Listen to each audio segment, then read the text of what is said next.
Puji Tuhan, bertemu kembali dalam Sapaan Harian GKJ Manahan, Kamis 22 Agustus 2024. Bapak, Ibu, Saudara, dan anak-anak kekasih Tuhan Yesus Kristus, salam sukacita, sehat, bijak, dan sejahtera.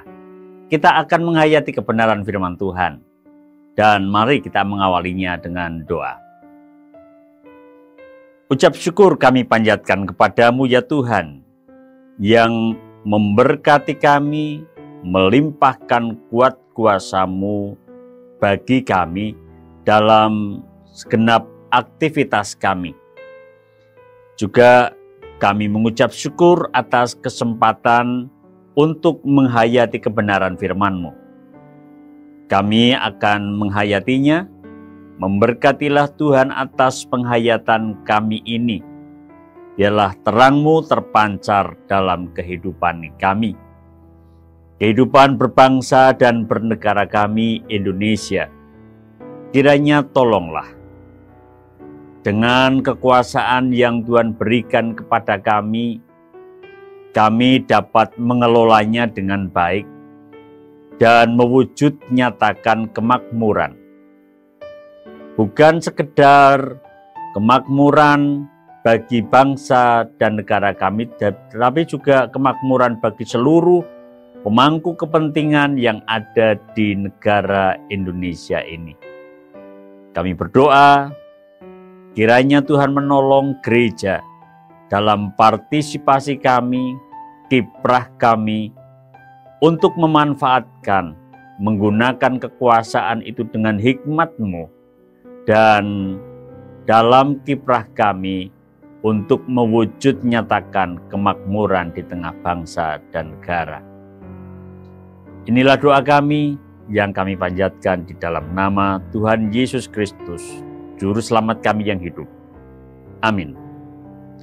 Ya, Bapak, Ibu, Saudara, dan anak-anak, firman Tuhan yang akan kita hayati adalah kitab 1 Raja-Raja pasalnya yang keempat, ayatnya yang ke-20 sampai yang ke-25. Demikian firman Tuhan. Orang Yehuda dan orang Israel jumlahnya seperti pasir di tepi laut. Mereka makan dan minum serta bersukaria.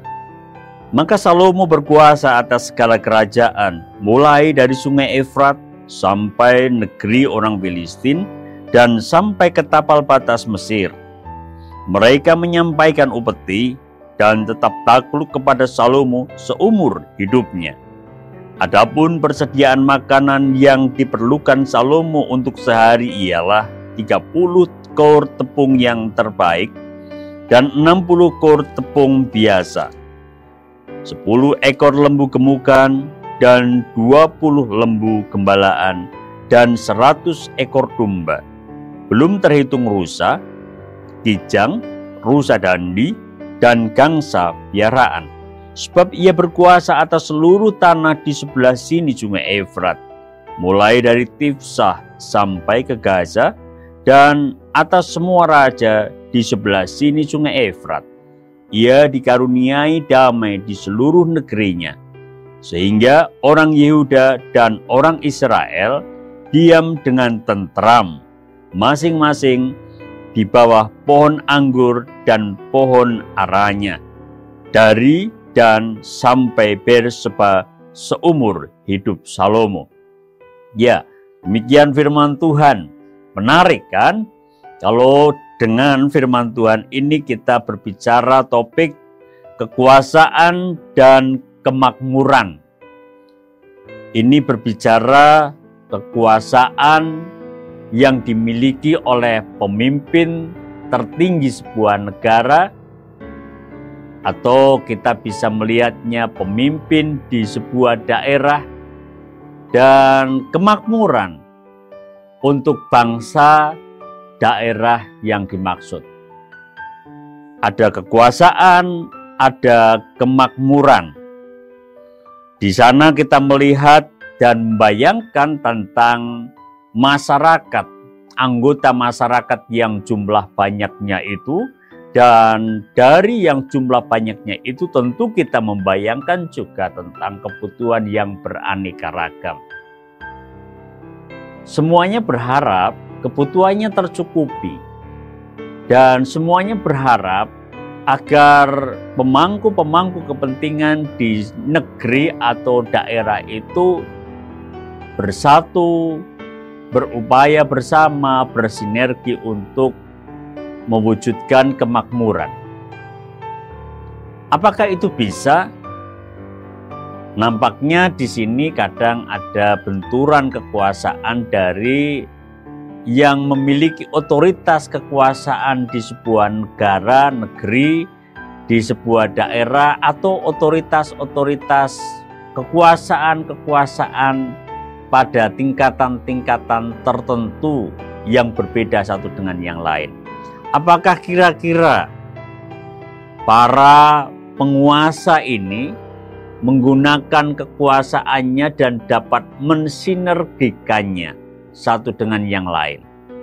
Dan ada sangat besar kemungkinan terjadi manakala dapat mensinergikan kekuasaan-kekuasaan yang ada, yang berbeda satu dengan yang lain, di satu negara, di satu daerah, mulai dari tataran yang tinggi, yang luas, sampai dengan tataran yang rendah atau yang sempit.